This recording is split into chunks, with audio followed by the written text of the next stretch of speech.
पूज्याय राघवेंद्राय सत्यधर्मरताय च भजतां कल्पवृक्षाय नमतां ಕಾಮಧೇನುವೆ. ಸಮಸ್ತ bits of India Kannada channel ವೀಕ್ಷಕರೆಲ್ಲರಿಗೂ ನನ್ನ ನಮಸ್ಕಾರಗಳು. ಮಾಸಭವಿಷ್ಯ ಕಾರ್ಯಕ್ರಮಕ್ಕೆ ತಮಗೆಲ್ಲರಿಗೂ ಸ್ವಾಗತ.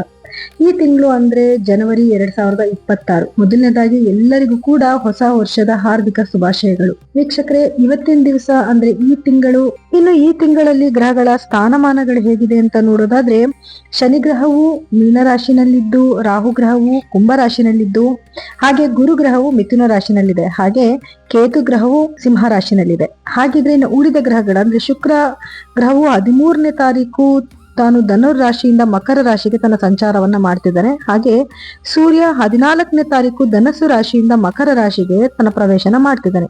ಇನ್ನು ಮಂಗಳ ಗ್ರಹವು ಜನವರಿ 16ನೇ ತಾರೀಕು ಧನಸ್ಸು ರಾಶಿಯಿಂದ ಮಕರ ರಾಶಿಗೆ ತನ್ನ ಸ್ಥಾನನ ಬದಲಾವಣೆ ಮಾಡ್ತಿದ್ದಾನೆ. ಹಾಗೆ ಬುಧ ಗ್ರಹವು ಜನವರಿ 17ನೇ ತಾರೀಕು ಧನಸ್ಸು ರಾಶಿಯಿಂದ ಮಕರ ರಾಶಿಗೆ ತನ್ನ ಸ್ಥಾನನ ಬದಲಾವಣೆ ಮಾಡ್ತಿದ್ದಾನೆ. ಹಾಗೆ ನಾನಾಗ್ಲೇ ಹೇಳ್ದಂಗೆ ಶನಿ ಗ್ರಹ ತನ್ನ ಅದೇ ಸ್ಥಾನದಲ್ಲಿ ನಕ್ಷತ್ರನ ಬದಲಾವಣೆ ಮಾಡಿಕೊಂಡು ಮುಂದುವರಿತಾ ಇದ್ದಾನೆ. ಇನ್ನು ಸಿಂಹ ರಾಶಿಯವರ ಜನವರಿ ತಿಂಗಳ ಭವಿಷ್ಯ ಹೇಗಿದೆ ಅಂತ ನೋಡೋದಾದ್ರೆ, ನೋಡಿ, ನಿಮ್ಮ ರಾಶಾಧಿಪತಿ ಆಗಿರುವಂತಹ ಸೂರ್ಯ ಆಗಿರ್ಬೋದು, ಅದ್ರ ಜೊತೆನಲ್ಲಿ ಕೆಲವೊಂದು ಗ್ರಹಗಳ ಸಂಚಾರ, ಬುಧ ಮತ್ತೆ ಮಂಗಳ ಶುಕ್ರನ ಒಂದು ಸಂಚಾರಗಳು ನಿಮ್ಮ 6ನೇ ಮನೆಯಲ್ಲಿ ಸಂಚಾರ ಆಗ್ತಾ ಇರೋದ್ರಿಂದ ಸ್ವಲ್ಪ ನಿಮ್ಗೆ ಈ ತಿಂಗಳಲ್ಲಿ ಸ್ಪರ್ಧೆಗಳು ಅಥವಾ ಯಶಸ್ಸನ್ನ ಏನಾದ್ರು ಪಡಿಬೇಕು ಅಂತಂದ್ರೆ ತುಂಬಾ ಶ್ರಮಿಸ್ಬೇಕಾಗತ್ತೆ.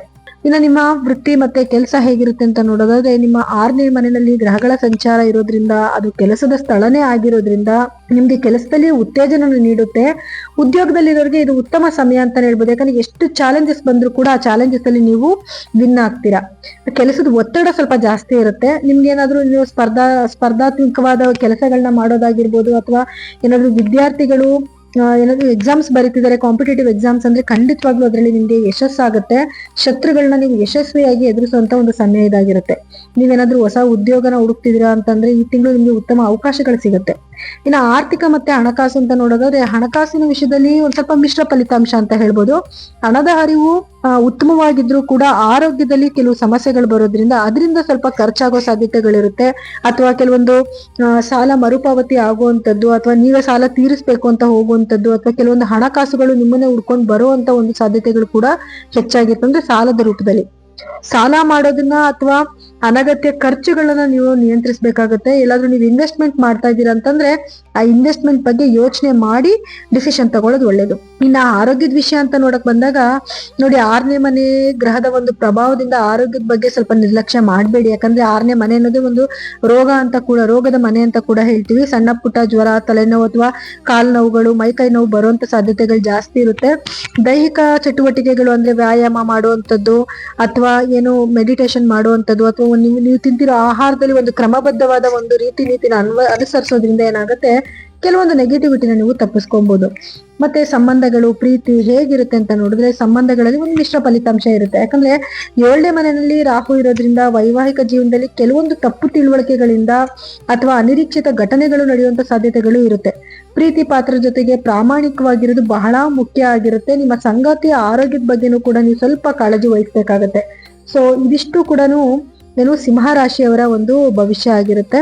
ಇನ್ನು ಪರಿಹಾರವಾಗಿ ಏನ್ ಮಾಡ್ಕೊಬೇಕು ಸಿಂಹ ರಾಶಿಯವರು ಅಂತ ನೋಡೋದಾದ್ರೆ, ನೋಡಿ, ನಾನು ಪ್ರತಿ ಸರಿನೂ ಹೇಳ್ತಾ ಇರ್ತೀನಿ, ಸಿಂಹ ರಾಶಿಯವರು ಯಾವಾಗ್ಲೂ ಪ್ರತಿದಿನ ನೀವು ಸೂರ್ಯ ನಮಸ್ಕಾರ ಮಾಡುವಂಥದ್ದು ಅಥವಾ ಸೂರ್ಯನ್ಗೆ ಅರ್ಘ್ಯ ಕೊಡೋದನ್ನ ಮಾಡ್ಕೊಂಡ್ ಬರೋದ್ರಿಂದ ನಿಮ್ಗೆ ಏನೇ ನೆಗೆಟಿವಿಟಿ ಬಂದ್ರು ಕೂಡ ಅದನ್ನ ನೀವು ತಪ್ಪಿಸ್ಕೊಬಹುದು. ಹಾಗೆ ಯಾಕಂದ್ರೆ ನಿಮ್ಮ ರಾಶಾಧಿಪತಿ ತುಂಬಾ ಬಲವಾಗಿರ್ಬೇಕಲ್ವಾ. ಹಾಗೆ ಶನಿಯ ಒಂದು ಪ್ರಭಾವನ ಕಡಿಮೆ ಮಾಡೋಕಂದ್ರೆ ನೆಗೆಟಿವಿಟಿನ ಕಮ್ಮಿ ಮಾಡೋದಕ್ಕೋಸ್ಕರ ನಿಮ್ ಕೈಲಿ ಸಾಧ್ಯ ಆದಷ್ಟು ನಿರ್ಗತಿಕರಿಗೆ ಅಥವಾ ಅಂಗವಿಕಲರಿಗೆ ನಿಮ್ ಕೈಲಿ ಏನ್ ಕೊಡಕ್ಕೆ ಸಾಧ್ಯ ಆಗುತ್ತೋ ಅದನ್ನ ನೀವು ದಾನ ಧರ್ಮ ಮಾಡಿ, ಅಥವಾ ಪ್ರತಿದಿನ ಹನುಮಾನ್ ಚಾಲೀಸನ ಮನೆಯಲ್ಲಿ ಓದಿ ಅಥವಾ ಕೇಳಿಸ್ಕೊಳ್ಳಿ. ನಿಮ್ಮ ಸಂಬಂಧಗಳಲ್ಲಿ ಒಂದು ಒಳ್ಳೆ ಸಾಮರಸ್ಯ ಇರೋದಕ್ಕೋಸ್ಕರ ಯಾವಾಗ್ಲೂ ದುರ್ಗಾದೇವಿನ ಆರಾಧನೆ ಮಾಡಿ, ಮತ್ತೆ ನಿಮ್ಮ ಸಂಗಾತಿ ಜೊತೆಗೆ ಅತಿಯಾದ ನಿರೀಕ್ಷೆಗಳನ್ನ ಇಟ್ಕೊಳ್ಳೋದನ್ನ ಸ್ವಲ್ಪ ನೀವು ಕಡಿಮೆ ಮಾಡ್ಬೇಕು. ಸ್ವಲ್ಪ ಸಹನೆಯಿಂದ, ಪ್ರೀತಿ ವಿಶ್ವಾಸದಿಂದ ಮಾತಾಡೋದು ಕೂಡ ನಿಮ್ಮ ಸಂಬಂಧನ ಉಳಿಸ್ಕೊಡುತ್ತೆ. ಇನ್ನು ನಿಮ್ಮ ಆರೋಗ್ಯದಲ್ಲಿ ಏನ್ ಪ್ರಾಬ್ಲಮ್ ಆಗ್ತಾ ಇದೆ ಅದನ್ನ ಸರಿ ಮಾಡ್ಕೊಳ್ಳೋದಕ್ಕೋಸ್ಕರ ನಿಮ್ಮ ಹಿರಿಯರ ಅಥವಾ ಗುರುಗಳ ಅಥವಾ ಯಾವ್ದಾದ್ರು ಗುರುಗಳ ದೇವಸ್ಥಾನಕ್ಕೂ ಕೂಡ ಹೋಗಿ ಆಶೀರ್ವಾದ ತಗೊಳ್ಳೋದು, ಗುರುಗಳ ಧ್ಯಾನ ಮಾಡೋದು, ಇದನ್ನ ಮಾಡೋದ್ರಿಂದ ಏನಾಗುತ್ತೆ, ಸ್ವಲ್ಪ ನಿಮ್ಮ ಆರೋಗ್ಯದಲ್ಲಿ ಸ್ವಲ್ಪ ಸುಧಾರಣೆ ಕಾಣಿಸ್ಕೊಳ್ಳುತ್ತೆ. ಅಥವಾ ನಿಮ್ಮ ಮನೇಲಿ ಹಿರಿಯರು ಯಾರನ್ನ ಇದ್ರೆ ಅವ್ರ ಯೋಗಕ್ಷೇಮನ ವಿಚಾರಿಸ್ಕೊಳ್ಳೋದು, ಅವ್ರಿಗೆ ಏನ್ ಬೇಕು, ಮೆಡಿಸನ್ ಬೇಕಾ, ಊಟ ತಿಂಡಿ ತಿಂದಿದಾರ ಇಲ್ವಾ ಅಂತ ಅವ್ರ ಆರೋಗ್ಯದ ಬಗ್ಗೆ ವಿಚಾರಿಸ್ಕೊಂಡ್ರು ಕೂಡ ನಿಮ್ಮ ಆರೋಗ್ಯದಲ್ಲಿ ಆಗ್ತಿರೋಂಥ ಏರುಪೇರುಗಳನ್ನ ನೀವು ತಪ್ಪಿಸ್ಕೊಬಹುದು. ಎಲ್ಲದಕ್ಕಿಂತ ಮುಖ್ಯವಾಗಿ ನೀವು ಎಲ್ಲಾ ಕೆಲಸದಲ್ಲೂ ಕೂಡ ಎಷ್ಟು ನೀವು ಕಠಿಣ ಪರಿಶ್ರಮ ಮಾಡ್ತಿರುತ್ತೋ, ಎಷ್ಟು ಎಫರ್ಟ್ ಆಗ್ತಿರೋ ಅಷ್ಟು ನಿಮ್ಗೆ ಒಂದು ಒಳ್ಳೆ ಗುಡ್ ನ್ಯೂಸ್ ನ ನೀವು ನೋಡ್ಬೋದು. ನೀವೇನಾದ್ರೂ ಜಾತಕನ ವಿಮರ್ಶೆ ಮಾಡಿಸ್ಕೊಬೇಕು ಅಂದ್ರೆ ಕೆಳಗಡೆ ಸ್ಕ್ರೋಲ್ ಆಗ್ತಿರೋ ನಮ್ಮ ನಂಬರ್ಗೆ ಕರೆ ಮಾಡಿ ನೀವು ಅಪಾಯಿಂಟ್ಮೆಂಟ್ ನ ತಗೋಬಹುದು.